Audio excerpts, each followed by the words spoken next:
এমন সুন্দর টুকটুকে লাল লাল চিংড়ি মাছের তেল ঝালটা আমি কিভাবে বানিয়েছিলাম চলুন বন্ধুরা একটু আপনাদের সঙ্গে শেয়ার করে দিই। মুখে রুচি নেই তাহলে ঝটপট বানিয়ে ফেলুন লাল লাল ঝাল ঝাল চিংড়ি মাছের তেল ঝাল। হ্যালো বন্ধুরা, welcome back to my YouTube channel. আজ আবারও এক লং ভিডিও নিয়ে হাজির হয়ে গেলাম। আজ বানাবো লাল লাল তেল ঝাল করে চিংড়ি মাছ। তো চিংড়ি মাছের লাল লাল তেল ঝাল বানানোর জন্য আমি নিয়ে নিয়েছি এখানে 250 গ্রাম বড় বড় সাইজের খোসা ছাড়িয়ে রেখেছি চিংড়ি মাছ। আর এখানে নিয়েছি একটা মিডিয়াম সাইজের নারকেলি টমেটো। নারকেলি বলার এটাই কারণ এই যে এটা হচ্ছে দেশি টমেটো নয়, বিদেশি টমেটো। আর এখানে নিয়েছি বড় বড় দুটো সাইজের পেঁয়াজ কুচি, একটু কুচি কুচি করে নিয়েছি। এখানে নিয়েছি অল্প একটু আদা রসুনের থেতো করা পেস্ট, আর নিয়েছি ছোটো ছোটো 4টে কাঁচা লঙ্কা, হাফ চিরিয়ে রেখেছি কাঁচা লঙ্কাগুলো। আর নিয়েছি প্রয়োজনীয় হলুদ, লঙ্কা, ধনে জিরে গুঁড়ো, নুন, সর্ষের তেল। চলুন এবার ওভেনে চলে যায়। ভিডিওটা না টেনে দেখতে থাকুন, ভালো লাগবে। ওভেনে বসিয়ে দিয়েছি প্যান, আর দিয়ে দিচ্ছি তেল। অবশ্যই দেবো সর্ষের তেল। আমি যেহেতু এখানে সর্ষের তেল বাটা ইউজ করবো না, তো সর্ষের তেল তো লাগবেই। যেহেতু আমি চিংড়ি মাছের তেল ঝাল বানাবো, তাই এখানে আমি দিয়ে দিচ্ছি হাফ চিরিয়ে একটা গোটা এলাচ। কারণ চিংড়ি মাছের একটা আঁশটে গন্ধ আছে, এলাচটা দিলে খুব ভালো ফ্লেভার এসে যাবে। তো চলুন, তেলটা মোটামুটি গরম হয়ে গেছে, এখন দিয়ে দেবো কুচনো পেঁয়াজ।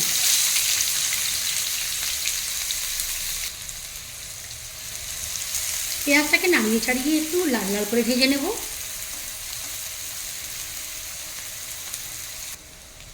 মিনিট 2-3 পর ফিরে আসলাম। পেঁয়াজের কালারটা অনেকটাই পরিবর্তন হয়ে গেছে। এখন দিয়ে দেবো হাফ চেরানো কাঁচা লঙ্কা, সঙ্গে আদা রসুনের পেস্টটা। 2-1 বার নাড়িয়ে দেব। আর দেরি করলে হবে না, এখন দিয়ে দেবো ধুয়ে রাখা চিংড়ি মাছ। কারণ চিংড়ি মাছটা এই আদা রসুনের সঙ্গেই ভাজা ভাজা করে নিতে হবে। ফ্লেমটা এখন লোতেই থাকবে একটু।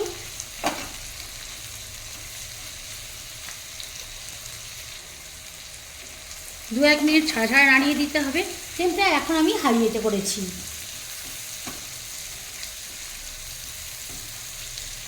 তবে চিংড়ি মাছটা থেকে যা জল বেরোবার বেরিয়ে গেছে, এখন শুধু ভেজে নেওয়ার পালা।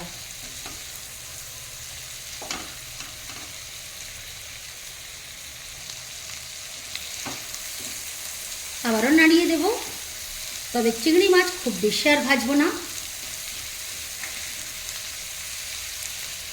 এখন দিয়ে দেবো এর মধ্যে কেটে রাখা টমেটো। টমেটোটাকেও দিয়ে এর সঙ্গে নামিয়ে ভেজে নেব। এই সময় ফ্লেমটাকে আমি একটু লোতে করে দেব। দিয়ে দেবো মিনিট 2-এর জন্য ঢাকা। ফিরে আসলাম 2 মিনিট পর। হালকা হাতে একটু নাড়িয়ে দেব।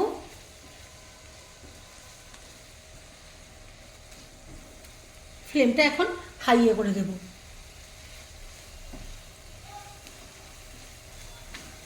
টমেটো অনেকটাই গলে গেছে, এই যে দেখেই বুঝতে পারবেন। তো টমেটোটা আস্তে আস্তে নাড়তে নাড়তে গলে চলে যাবে।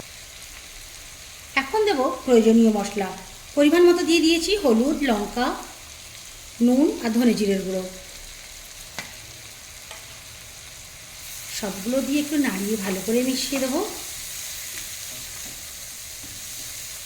চিংড়ি মাছের মধ্যে এতটুকু যে জল নেই সেটা দেখলেই বুঝতে পারবেন।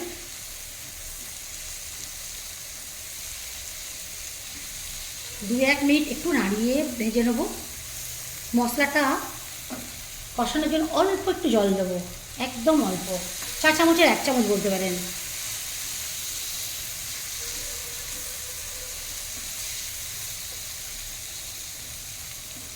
মশলা খুব ভালো মতো কষানো হয়ে গেছে, এখন দিয়ে দেবো প্রয়োজন মতো জল।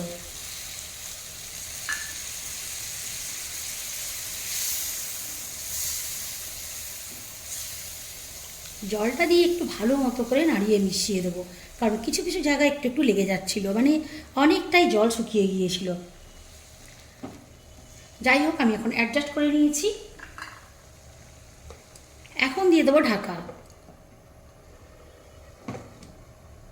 মিনিট খানেক হাই ফ্লেমে ফুটিয়ে নেব, তারপর লো ফ্লেমে 5 মিনিট রান্না করে ফিরে আসছি। ফিরে আসলাম।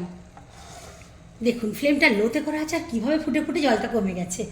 তো এখন ফ্লেমটাকে হাইয়ে করে দেব। ভালো করে নাড়িয়ে মিশিয়ে দেব।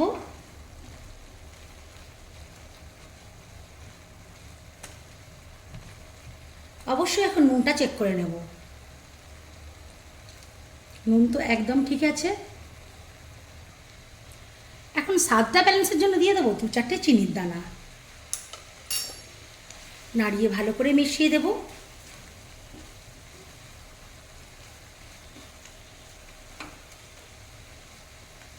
এখন আমি ওভেনটা অফ করে দেব। ঢাকা দিয়ে রাখবো মিনিট 2-3। ফিরে আসছি। তো বন্ধুরা, ঠান্ডা হওয়ার পর ফিরে আসলাম। দেখতেই পাচ্ছেন কতটা লোভনীয় হয়েছে। তো চলুন সার্ভ করে দেখাই। নিয়ে নেবো একটা বাটি। তো বন্ধুরা, দেখতেই পেলেন কিভাবে বানালাম লাল লাল তেল ঝাল চিংড়ি মাছের ঝাল।